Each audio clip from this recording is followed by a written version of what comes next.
সিংহ ও মহিষের গল্প। একদিন একটি সিংহ আর একটি মহিষ একই সময় জলাশয়ের ধারে জল পান করতে এলো।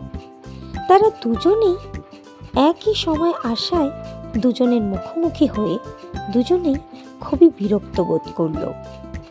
সিংহ মহিষকে দেখে গর্জন করতে থাকলো এবং মহিষও সিংহকে দেখে প্রচণ্ড বিরক্ত হলো। দুজনেই যখন জলপান করতে এগিয়ে এলো, সিংহ মহিষকে দেখে রেগে বলল, তোর এত বড় আস্পর্ধা! তুই জানিস না আমি এই জঙ্গলের রাজা, তাই জলপান আগে আমি করব। মহিষের তেজও কিছু কম ছিল না। সে সিংহের কথায় প্রচণ্ড রেগে গেল এবং তাকে উত্তর দিল, মানলাম আপনি জঙ্গলের রাজা, কিন্তু এই জলাশয় যে আপনারই এ কথা কোথাও লেখা নেই। জঙ্গলের সমস্ত পশুদের অধিকার আছে এই জলাশয়ে জল খাবার। কে আগে খাবে কি পরে খাবে সে সিদ্ধান্ত আপনি নিতে পারেন না। মহিষের এমন উত্তরে তো সিংহ প্রচণ্ড রেগে গেল। তার এত বড় দুষ্পর্ধা দেখে সিংহ গর্জন করতে লাগলো এবং বলল, কে বেশি শক্তিশালী আজ পরীক্ষা করা যাক। আজ বুঝতে পারা যাবে আমি জঙ্গলের রাজা হওয়ার কারণটা কি। আজ আমরা দুজনে যুদ্ধ করব। প্রস্তুত নাও।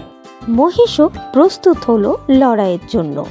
সেও জানালো, নিশ্চয়ই, দেখে আমি আমার এই সিংহের সাথে কিভাবে লড়াই করে তুমি যেত।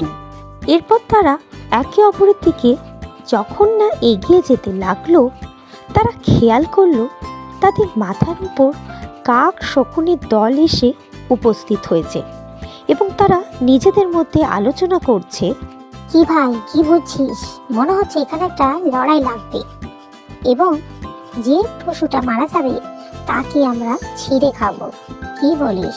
শকুনরাও নিজেদের মধ্যে বলতে লাগলো। আজ মজা করে খাওয়া যাবে সবাই মিলে।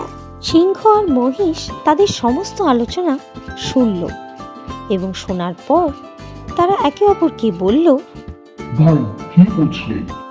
হ্যাঁ মহারাজ, যা বুঝেছেন ঠিকই বুঝেছেন। আমরা মরে গেলে যে মরব তাকে ওরা ছেড়ে খাবে। তার থেকে বরং এক কাজ করুন, আমরা যে যার মতো জল খেয়ে এখান থেকে চলে যাই। তুমি ঠিকই বলেছ। চল, আমরা লড়াই ভুলে একসাথে জল পান করে এখান থেকে চলে যাই।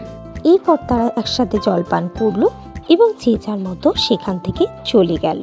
এর থেকে আমরা এটাই শিখি, অযথা ঝুঁকি নেওয়া বুদ্ধিমানের কাজ নয়। ভিডিওটি যদি আপনাদের ভালো লেগে থাকে তাহলে প্লিজ চ্যানেলটিকে সাবস্ক্রাইব করুন এবং লাইক, কমেন্ট, শেয়ার করতে ভুলবেন না। টাটা।